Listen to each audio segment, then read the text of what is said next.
Yeah, no doubt. I can't remember the last time I had a candidate who I thought would be a phenomenal fit, very happy in the role. They're just like, oh yeah, here's my updated resume. I just happen to do this every other Friday, right? Like that doesn't happen. Initiating becoming a hiring machine sequence in 3, 2, 1.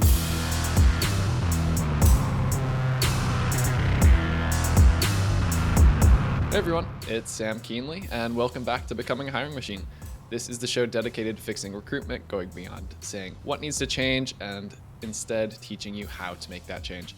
Today we've got a great trending topics episode ahead of us, but before we get into that, I just want to tell you a little bit about the show. Essentially, we have shows within the show here. Some days we have interviews with industry thought leaders and others who are shaking up the space, while other days like today, we cover things like trending topics.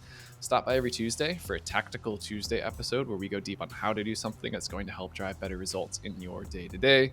Some days we open it up for Q&A, and other days we have Matt stop by for a mic drop episode where he shares something that he's been thinking about within the recruitment space and wants you to know.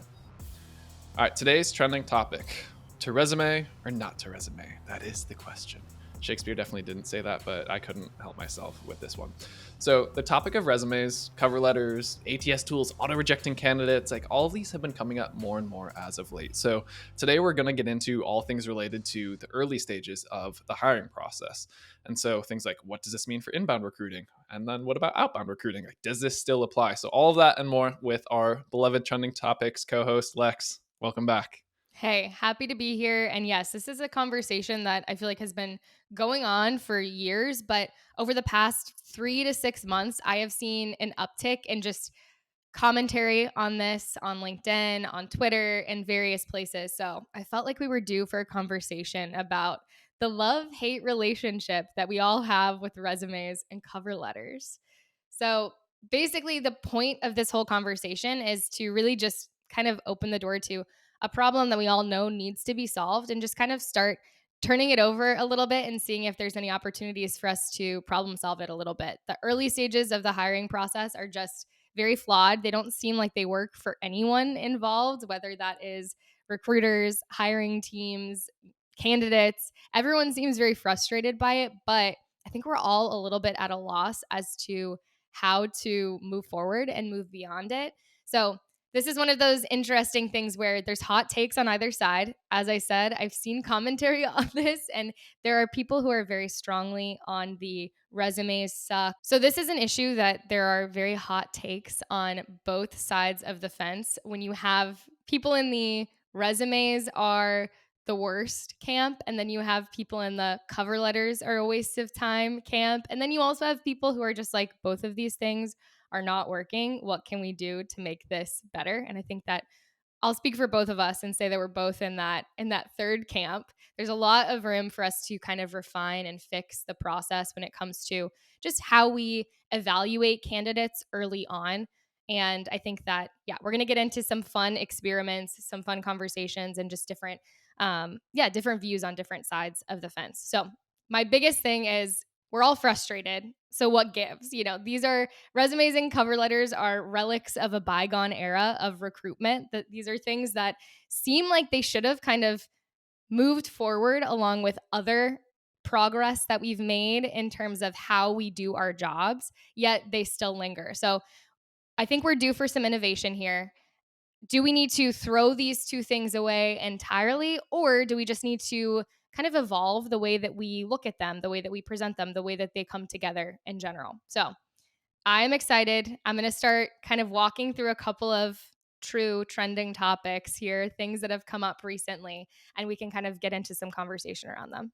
Sound good? Perfect. Let's do it. Okay, so anyone who is on social media in the recruitment and hiring space may or may not be familiar with Jerry Lee. He is definitely a big personality in the space on TikTok, on Twitter. I love following him because he's definitely an innovator. He's a little punchy, he's a little sassy, but he brings some much needed personality to the space. He does a lot of really interesting small experiments around hiring trends, around recruiters, around just like different thought experiments. And he tries to validate some of these like hypotheses that a lot of us are walking around with. He has also started his own career and like it's a coaching firm basically where he helps candidates refine their resumes, get in front of the right people. He helps recruiters have a more analytical approach to how they're evaluating candidates. So he kind of works on both sides of the fence. He also is extremely close, as a part of the job, to these trends in real time. As he's interacting with a bunch of hiring teams, he's interacting with a bunch of candidates, he's seeing the complaints that are rising to the surface on both sides, and is kind of able to synthesize that data and put it out there in a really interesting way. So really respect the work that he does, and just the lightness that he brings along with all of this data. So on that note, he recently conducted a very hilarious experiment in which he built a fake resume, and clearly a fake name. It's got a bunch of fake stats and fake information from a fake career, and he presented it to 100. He actually applied to 100 jobs with this fake resume.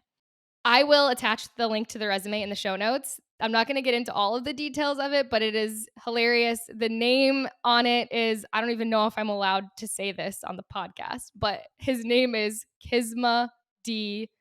Nahuts, which, if you say it fast, sounds funny. And then he also, in his work experience, has listed out a ton of just like really hidden Easter eggs. He's got great companies that he's worked at with great titles, but underneath all of his details, he gives ridiculous things like directly connected with rich sugar daddies to successfully raise 150 million for the initial VC fund.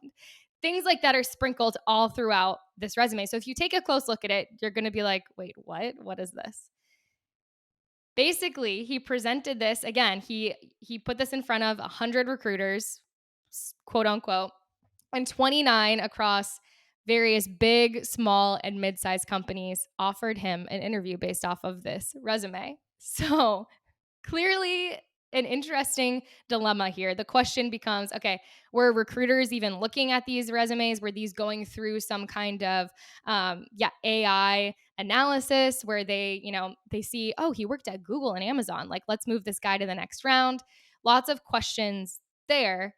But this also ties into another experiment that he did around how long the average recruiter spends looking at a resume.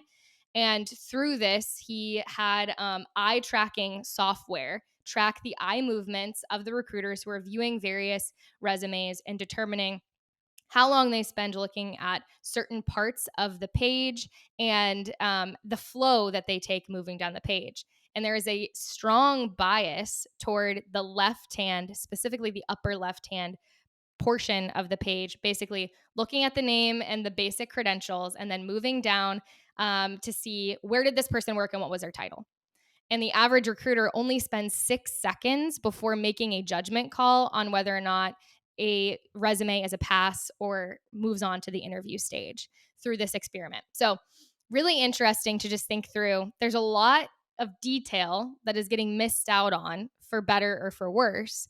And again, this proves, is a resume worth it? Is this something that, from the candidate's perspective, is worth spending a ton of time on? And then also from the recruiter's point of view, if this is not something that's really adding value and something that we're genuinely using to evaluate a candidate, why are we doing it?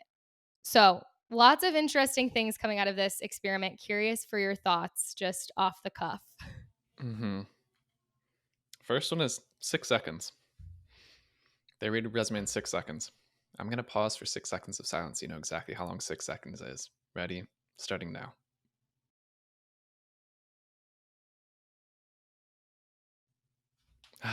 They just reviewed your resume. Congratulations. Did Not I a long pass? time, right? Am I moving Yeah. on? I don't know. We'll find out. How's your experience? So yeah, it's not a lot. One caveat I will say is a lot of these resumes or applications have the information that you kind of see in a resume up front. So I do want to give them, that grain of salt where it's like, okay, it's kind of double reading in that regard. But yeah, for the standard applicant, 6 seconds isn't a lot. So reading top left downward, like if you go to any website tracking anything else, that's very standard for our culture, so to speak. But yeah, what's interesting with this study is just showing all of the like the ridiculousness that is piled into this resume. So one, I like that, he got an interview at 1 out of 3 places. They clearly didn't have bias based on his name, which is a good thing. Um, That's a good but point. I didn't even think of it that way. yeah, so that, hey, plus side right there. The flip side of it, though, I guess for recruiters who are going to be like, yeah, no, we've been saying this for ages, is, it's that whole concept of like, oh, ATS auto rejected my application or this or that. It's like, if your ATS really had automation, AI, things like that, there's some vulgar things in this resume that he used.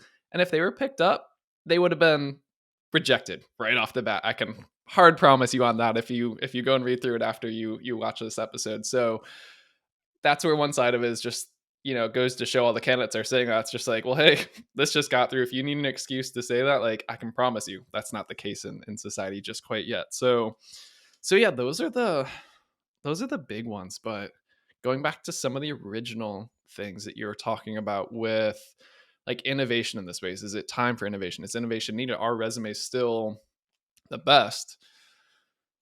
Why do we have a resume in the first place? So one, rewind decades ago, right? Like we didn't have online, we didn't have the internet. So that's one thing. So you had to have something that when you go into an interview, you could present with basically your highlight reel of just like, who am I? What have I done? All of that. I think the other side of it is that a resume has become the accepted standardization in a way for like how can all candidates put forward something that is supposed to be equally reviewed. Because if you go fast forward into today's world, like, oh, why do you do that? We all have online profiles, we have portfolios, we have LinkedIn profiles. Well, hard stop on both of those. Portfolios, I don't have a portfolio. If you're in design, maybe.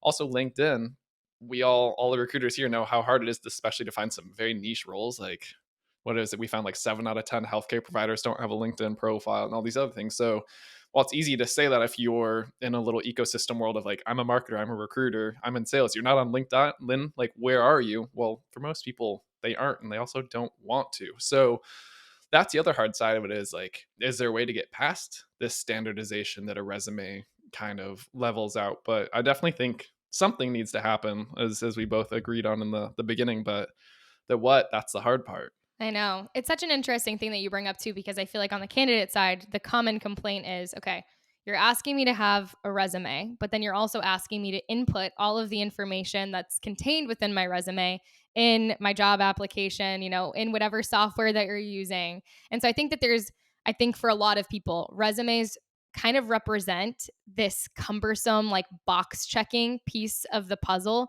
that makes everyone ask, wait, what are we doing here? What's the point? At the end of the day, the point of the resume is to communicate key information about the candidate, about their career, about their skills.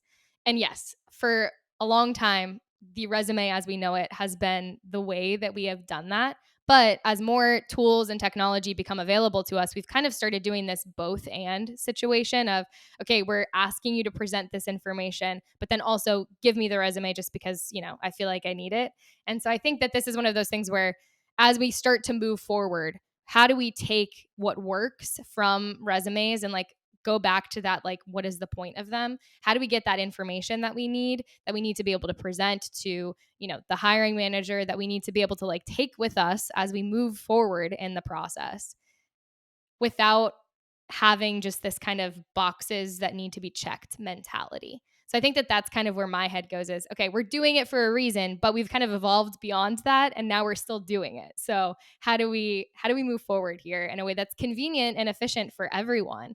Because there's a lot of just extra work that's been added into the process that, yeah, the candidates are frustrated by, but it also, I think, creates extra work for the recruiter as well. So that's kind of my take on that. One other interesting thing that I will bring up from the experiments that Jerry Lee did that I found really interesting is bias is so often very unconscious. We don't realize that we're doing this. And he interviewed all of these recruiters after doing that heat mapping, like eye tracking study.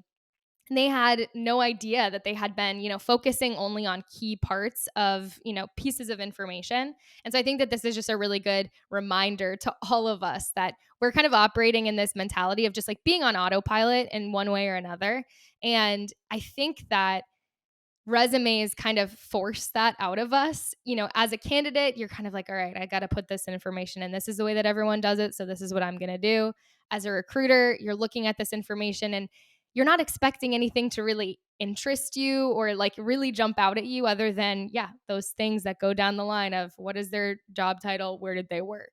And so I think that the more that we can do to break ourselves out of the like cage of, boredom, I guess, that we're kind of living in and kind of that routine, the better we'll be, like in terms of making better decisions and being more creative in terms of how we, review information. So I don't know. To me, anytime you're in autopilot, it proves that like the system is kind of just like operating in this way that you're just, a cog in the machine.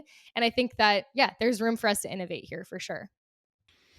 I'm going to say two words, although one's a hyphenated word, so it's kind of three words. Okay. Bias, pattern matching. Okay, I'm intrigued. Same Those are thing. definitely three words though. Yeah. I'm not an English major. Sorry. Journalism degree over here, marketing degree over here. It happens. All right. Near identical definitions, right? Without having Merriam-Webster in front of me. Like, one, though, has a very negative connotation, one has a very positive connotation. So it's like that word alone, you tell a recruiter, I was even talking to Matt about this the other day. We were talking about pattern matching recruiting. They're just like, yeah, that's how you identify like the best candidates. How do you go and quickly, get through to understand who would be a good fit for this role based on experience, based on what they've worked on.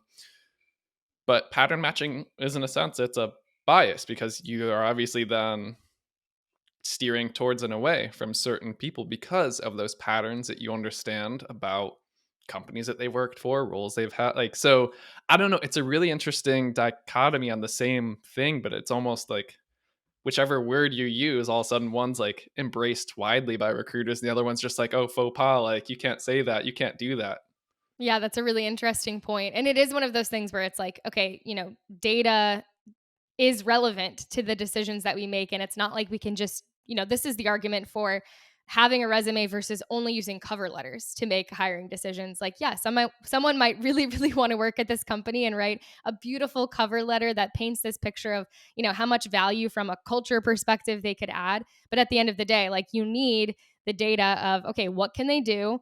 What have they done to be able to really make an educated decision? So there's a little bit of that. We've got to hold these things in both hands and use them strategically, like knowing when to turn up the levers on one and turn them down on the other.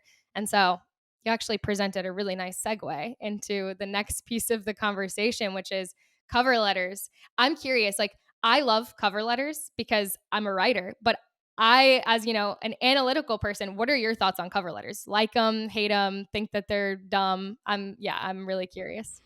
As an analytical person, it's a waste of time. But I'm actually not, it's one of the few things I'm not an analytical person on. For me, I look at cover letters as a signal of effort willing to put out. So Okay. in the hiring process, especially because of how people view cover letters now, I look at the person who's willing to submit a cover letter as just like they're willing to go above and beyond for something that's not always expected, but they still did it. And then was it just copy and pasted? Like I can tell that they just updated insert company name here, or did they actually tailor it to this job? They found specific responsibilities, tasks, anything else, and they wrote about what makes them uniquely qualified for it. So I personally love them because I'm using this as a disqualifier, so to speak. Like if I have 10 candidates that are all phenomenal and only two people submit the cover letter, I'm just like, okay, cool. I found the two people that are willing to go above and beyond and are always gonna, over I don't know, exceed my Yeah. expectations, so to speak, with a request. I'm like, I'm gonna start with them. If I need to go back into the other pool, I will. But that's my take on it. Again, I know it's not common. A lot of recruiters are just like, ugh, don't say that. We don't want cover letters to come back. But I'm also not a recruiter having to go through tens, hundreds, thousands of applications a week. So that's where I put that little like asterisk of, we'd probably need to get a couple more opinions on this. Yeah, I'm really curious if, recruiters who are listening to this, please send your thoughts on cover letters and on resumes. Like, I am so intrigued by specifically the cover letter component because there is a lot of, again, this is where the hot takes really come out. There are people who despise them and think that they're like borderline disrespectful to expect from a candidate. And then there are people who are like, this, yes, just like you said, is a way to show some level of intentionality and some level of interest that helps make that decision early on a little bit easier. So, one place where this conversation has been had recently.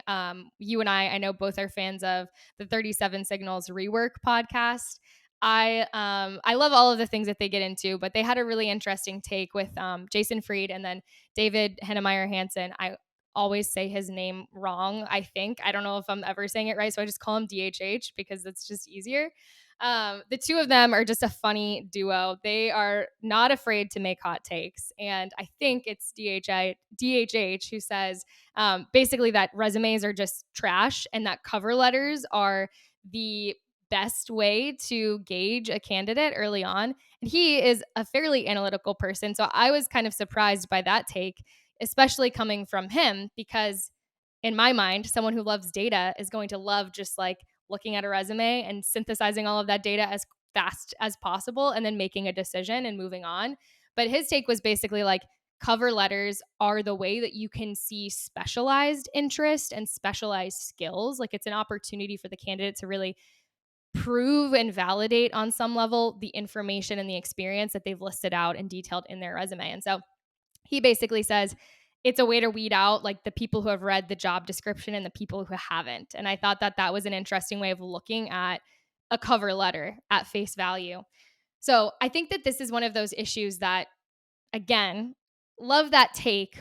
But the hard part is one, the time element that is required here. And two, the fact of the matter is a lot of candidates need a job and they want to work for good companies, but they might not have like a passion for every specific company that they're applying to. And so I think the question becomes like, is that necessary? And is that something that we, as recruiters, should we be judging a candidate based off of just like they really want to work at this company or, that piece of the puzzle? So I think that that's like an interesting question. And then also, as cover letters, like if we moved to a model where cover letters were the way that we evaluated things early on, now that AI has entered the chat, we're hearing more and more stories from recruiters of stop using chat GPT to write your cover letter. They are all the exact same. And they all say, I am keen to join your company. Moreover, I would love to, in chat GPT's funny way of speaking. So it's like either don't use AI or please at least edit your work so that it's not excessively obvious that you have used ChatGPT to write this cover letter. So I don't know. This is one of those things where I'm like, man, I can see both sides and it's tough. So this is going to be tough love right here. One of the things you said a moment ago, there's a lot of candidates out there who need a job. Yes, very true statement. Does that require a hiring company, though, to lower their bar just because there's that need? I'm of the camp, absolutely not. Like, if you need a job, you should be putting your best foot forward in every opportunity that you want to submit yourself. That's not society's need expectation to lower down to meet you where you're at just because you have this need. You still have to go and do that. So I don't know. Again, that's where I say like this is a very much like a tough love hard statement. I'm like growing up, I remember second semester of my senior year of college, I wrote home, I was like, Mom, I'm not going to make rent these last 3 months. And she goes, go get a job. I'm like, I already have a job. She goes, go get another one. So same kind of thing. Like she could have easily bailed me out. I mean, it was like $300 a month for the rent at the time, right? Nothing crazy, but same concept of like, sometimes people just need that, like figure it out. Like nothing in this world is given to you. If you don't have a passion for it, like find something you are passionate about. Like you can kind of figure it out. So I know I'm totally going down a rabbit hole here, but that's one of those things that like, for me, I'm just thinking, if you want the job, you have to convince them. They can take all the time in the world, and we're the first people to say like high or slow, like find the exact right person, the perfect fit who's going to kill it in this job and work well with your company. I don't know. Hard take, yes, but I know real I'm such talk, an I guess. empath that I hear that and I'm like, but, I know. but I hear what you're saying and I totally agree. Like there is room on both sides to like put in the extra level of effort. And I think that that's ultimately what this conversation is about is like, okay, are we doing things just because we feel like we have to, or are we doing them because we feel like they're going to have an impact and that they mean something? And I think that that is the kicker is like, okay, it comes down to you have so much time to put yourself out there as a recruiter, as a candidate, on both sides. How are you going to use that time most effectively and efficiently? And like be strategic with your energy, be strategic with your outputs. And I think that, yeah, that's something we talk a lot about around here from the recruiter's mentality of like actually being like very strategic with your outputs. And I think that that applies to candidates too. It's like, okay, rather than just, easy applying to 100 jobs on LinkedIn, maybe, yeah, take the extra time to research and really find those companies that you want to spend the time to like really stand out in the process. So I hear what you're saying. I'll raise you a little bit of like okay, there's a little bit of both involved, but Yeah. I hear you and I totally agree. Like Yeah. in no world should companies lower the bar for talent. I think that more so we should make hiring in the early process like a little bit more accessible on some level in terms of having more realistic expectations about like when a candidate could wow us and how they could Hmm. wow us. I don't know. Yeah. Okay. So on that note, I'll meet you halfway. Okay. Candidates cover letters are never read. Well, there's plenty of organizations who they ask for cover letter, they don't read them. Valid statement. What is a cover letter though? It's you speaking your intentionality of I'm interested in this job. Here's why I'm the best candidate. Here's why I'm unique, going beyond the standardization of a resume. Is a cover letter exclusive only to a job application, or can you translate that over to reaching out to the hiring manager through email, to writing a handwritten note? Same concept, right? That's what that cover letter is. So maybe you do get a little bit more creative to your point, and going beyond just the job application scope of the cover letter and translating that in a way where you can stand out, where it will be read. Just it needs to be presented in a different medium, so to speak. 100%. Yeah, I totally agree. And I think that that's like we've talked about this in terms of like standing out in a crowded marketplace. This is something where like for recruiters, from a business development perspective, from a candidate outreach perspective, like, yeah, taking that extra little bit of time to stand out and to do something that proves personalization and intention, that makes such a difference. And I think that that is the key component here.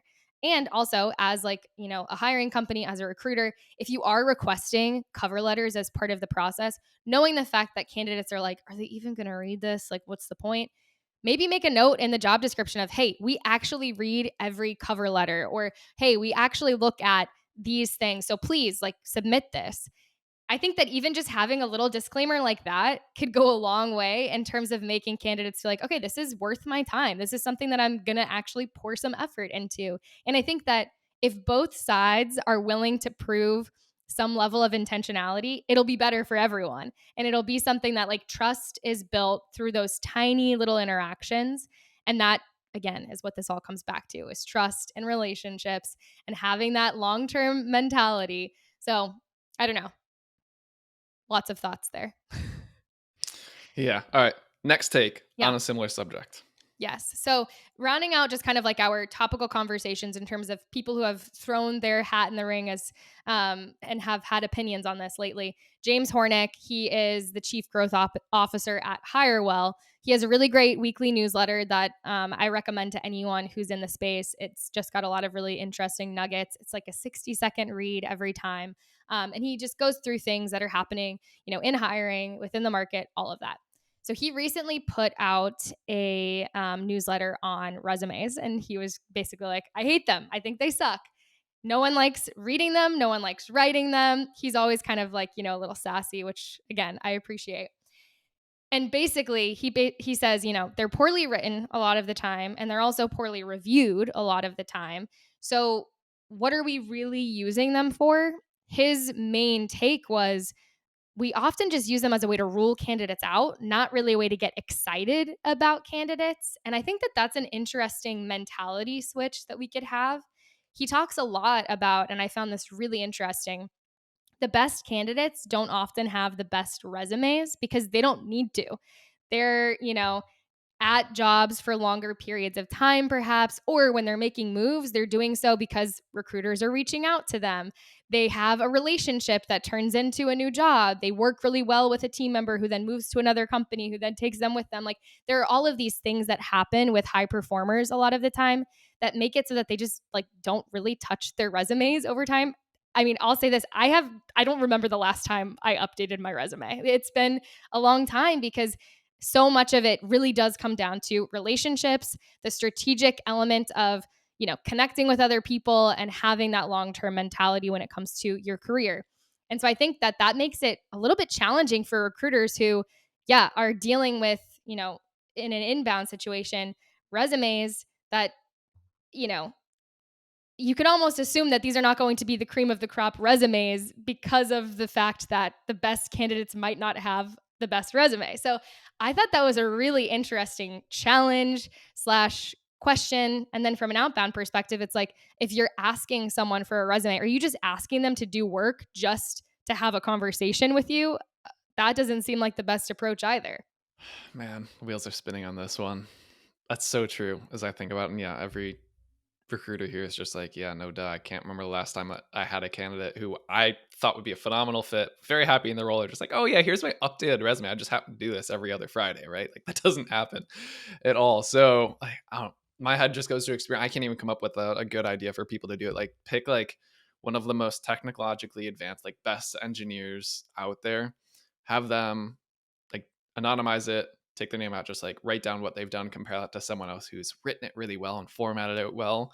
And I would just be curious, like out of that, put it in front of 10 recruiters, like how many pick the person that if you saw their name, you're just like, holy shit, I just passed up on that person. That's a Because yeah, I mean, really, really funny experiment to think about. yeah, Yeah. but I think it proves that point where it's just like how much doesn't get communicated because of resumes, how much is lost in translation through it all and everything else. And I think that's where like reputations and being able to show your work through online, whether it's LinkedIn, portfolios, your network, other things, like that goes such a long way with that. But you can't really put on a resume like Lex recommends me for a marketing role. Like it just doesn't quite have that same impact. I know. It's really interesting too, because I think that this is one of those questions of, okay, like let's assume that you are outbound, reaching out to people. You feel like in order to present a candidate to a hiring team, whatever it may be, you've got to have that resume because that's just the mentality that we've had all along. But you're asking a candidate who, you're reaching out to them. Let's assume that they're a really great fit. They're happy at their current job. They're a high performer. All of this stuff is true. They haven't updated their resume in 4 years. You're now asking them, hey, I believe in you. I think that you could be amazing, but send me your resume by, tomorrow, an updated resume so that I can, do my due diligence to get this in front of someone. So it's like you're really putting the burden on them. And if you really, really want them, this is an opportunity where, like, how can we start to shift the process a little bit to make it easier, especially when their LinkedIn or however you found them, you've probably got X amount of information already at your fingertips. Like, how can we find another way to present this information? Again, like you said earlier, there are situations in which this person might not have public profile information, but especially in an outbound perspective, however you reached out to them and determined that they were falling in the criteria of the role, like how do we use and leverage that info and then like a relationship and like a conversation better to our advantage, especially when it comes to, yeah, advocating for that candidate to a hiring team or whatever it may be.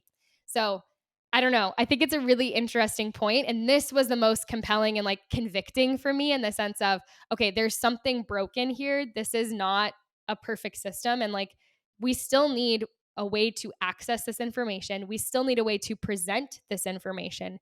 But maybe this isn't the right way. Maybe this isn't the best way. And maybe we need to evolve. I think we've all moved past this mentality of like inbound applicants are like the only way to fill a role. That seems obvious. But I think that resumes, cover letters, some of these boxes, these are things that have not necessarily like evolved with us. And I think even recruiters who might be on the same page as us in this conversation that we're having are up against the challenge of hiring teams, companies that are just wrapped up in red tape and feel like, okay, in order for me to feel good about even spending time interviewing this candidate, I need to have these boxes checked.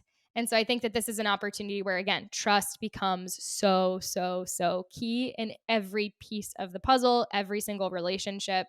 And I think that that's the biggest takeaway for me is like relationships, trust, long-term approach. It all comes back to that. This is not a surprise at all.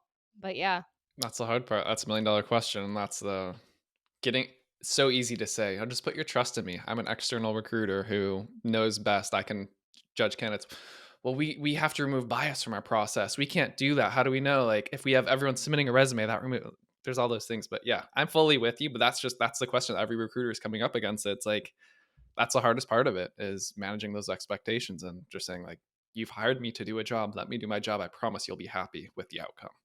Yeah, I know. And that I think that is the biggest piece where again, the more that you can do to position yourself as a true strategic partner rather than just simply a recruiter. This is something that we talk about a lot. How do you put yourself in that position where again, you have that trust and you also have the opportunity to say, "Hey, I think that we could do this process a little bit differently. Let me pitch this concept. Let me pitch this idea. Let's test it on this role, on this job. And if it goes well, let's, continue to iterate on that moving forward. If it doesn't, like, okay, we'll go back to the drawing board. I think that when Hmm. you put yourself in that position, it's not necessarily about like, give me 100% trust right off the bat. Let me do the way that I think is the best way. And like, I've got the best candidate. Here they are. But rather, you are given the trust required to innovate. And I think that that's what we really, really, really need in the hiring space in general is just innovation. And I think that because there are so many parties involved, it's really difficult to innovate because again, competing interests here. And the old way has been the way for so long. And I think that even as the mentality shifts, the process shifting is a lot harder. And I think we just need to, yeah, again, recruiters being that key, like middle piece of the puzzle. It can start there in terms of slowly starting to roll out new ways of doing things and testing things. There hasn't been a lot of testing. And I think that that's an opportunity here for sure. And that comes down to kind of like this note that you have for us, like if you have to distill James's takeaway into one sentence, it's if you want to make the best hires, you have to pull insights from the conversations, not resumes. So that has me then thinking, and I'm pretty sure this is probably exactly where you're heading with this, but get rid of the resume. If that recruiter then goes and has a conversation, they go and find, through outbound sourcing, everything else, here's the 100 candidates we could reach out to. I've had conversations with 50 of them. I ask them all the same questions. I ask them all about their experience. I take notes on these things. And then you deliver that. Here's the 10 candidates I'm going to present to you, hiring manager. You can take out the names and everything else, but you pop in experience, accomplishments, skills. Like you can kind of create that own resume, so to speak. They don't have to know, the hiring manager doesn't have to know if there ever was a resume or not behind this, but you can create what's relevant for them. But to James's point, to your point, have those conversations. And if you have the trust with the hiring manager, that's how like we can improve this. Exactly. One thing that he talks about too that they've kind of incorporated into their hiring process is doing live one-on-one sessions with the client based on resume rule outs and kind of like what are the things that you are unwilling to bend on and having a conversation around that. Because that helps them be a little bit more strategic in their candidate vetting process and kind of gives them a little bit of leeway of, okay, these are the deal breakers. These are the things that we won't touch. We promise. But there's maybe a little bit of room for us to be more strategic and creative around X, Y, and Z. And so we'll take those liberties and start to kind of innovate in that way. And so I think that one, having that one-on-one conversation proves a level of intentionality and strategy that goes a long way with the hiring team, but it also gives you data that you can take with you as you're starting to analyze candidates. So that I think is one way of like it's a small move that you can make in that innovative direction and like starting to build a new system and a new way of evaluating candidates and presenting candidates and all of the things that again make the process and make change a little bit challenging. So Hmm. I don't know, at the end of the day I think the biggest thing here is in marketing, we talk a lot about, okay, anytime you're going to do something, like what's the business need that you're trying to meet? Like, what is the goal that you're trying to accomplish? And is this the best way to accomplish that goal? It might be a way, but is it the best way? And I think that that conversation really applies here of, okay, I see the business need that resumes and cover letters are meeting, or that they're trying to meet. We need information about this candidate. We need to know both the skills and the soft side of the candidate and like who they could be at this company. But again, are they the most effective, the most efficient, the most accurate way to receive that information? Maybe not. Maybe they used to be. Maybe they never were. I don't know. But at this point, I think that, again, having that true understanding of like the holistic view of the candidate is going to go a long way. And having a true trusting relationship with clients is the other component of this.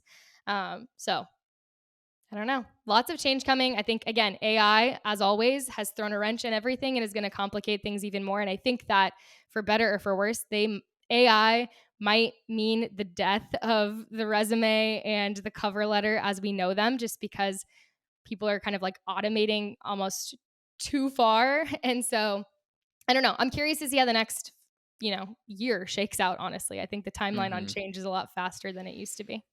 Yeah. Oh, yeah. And I don't know. I feel like I have to put this note in because everyone's like, hey, I will remove bias and everything else, right? So let's pull on that thread some. Say people don't have resumes. All you have is your job experience and your educational history, things like that.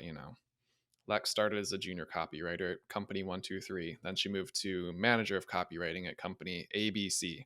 So AI can say, okay, I can see based on her job title, her seniority, what I know of these companies, what I think Lex could do, where I think she'd be a good fit for, especially for us.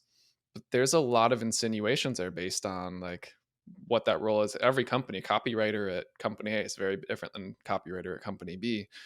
If company A is a small and growing startup, company B is Google, that's another completely different variable in there. And what if you were a bottom performer at Google and a top performer in Small Pond? Like there's so many different things. So this isn't obviously an oversimplification of it all, but like, does AI know that? Or again, is it going to be making judgment calls based on, oh, she worked at Google, I'm going to rank her higher than the copywriter who comes from the small startup, even though they might have done a phenomenal job of completely like devouring their market that they were in and taking full market share. So I don't know. That's what I like to say. I know recruiters and everyone's like, AI is going to take over this or that. It's like I don't think it can. And again, I still don't think it's going to solve for bias. Like it's Totally. just I think there's too much in there so that will ever be fully resolved. Yeah. And it's been proven in various studies that AI is just as biased as the humans who built it. And so I think that there is this mentality of if you're relying on AI to be more analytical and like a little bit more data driven, it's not necessarily going to meet that need. And I think that, yeah, in many ways, like you said, you raised the point of a resume cannot tell you the whole story. It can only tell you the chapter titles essentially. Hmm. And from there, you've got to this is where conversations come into the mix because a cover letter can't tell you this stuff either. You have to really get a feel for the person and their skill set, but two, their drive and their motivation and where they fit into the puzzle of the company that you're hiring on behalf of. So, No. Well, lots to unpack. A big yeah. meaty one there. I think this was fun, and I'm really hoping that we do get some feedback from people who listen to this. Like, what have you thought? What do you agree with? What do you disagree with? Send What that have to you us. changed? Podcast. Yeah, Yeah. what have What have you you done changed? differently? Like, have you experimented with any new strategies at all? Because I would love to do a case study on you if you have. I'd love to hear more about you. We'd love to have you on as a guest. Like, this is a conversation that I think is again going to be changing very rapidly over the next year, 5 years. And so I think, yeah, the more information we have about new up and coming strategies for evaluating candidates early on in the process from both an inbound and an outbound perspective, I want to hear all of them. Yeah. Well, Lex, this was fun as always. Always coming with the good, big trending topics. So thank you as always for sharing your knowledge. Being out there and seeing like what are people talking about that we should throw our perspectives into, so to speak. So this was a fun one. I think that's going to stir up some good conversations for us. Love it. All right. Well, as we wrap, Becoming a Hiring Machine is a production of Loxo. If you really like this episode, you're not sure where to go next, we've got a link to a similar one in the show notes for you. You can find those in the description of your favorite podcast streaming platform, as well as on our website, loxo.co/podcast. And we have video on YouTube as well. So, all that said, if you like this episode, if you also, as we said, agree, disagree, any of that, send it to us, podcast@loxo.co. So, all right, everyone. That's the show. That was yet another great trending topics episode with Lex. Until next time, bye, y'all.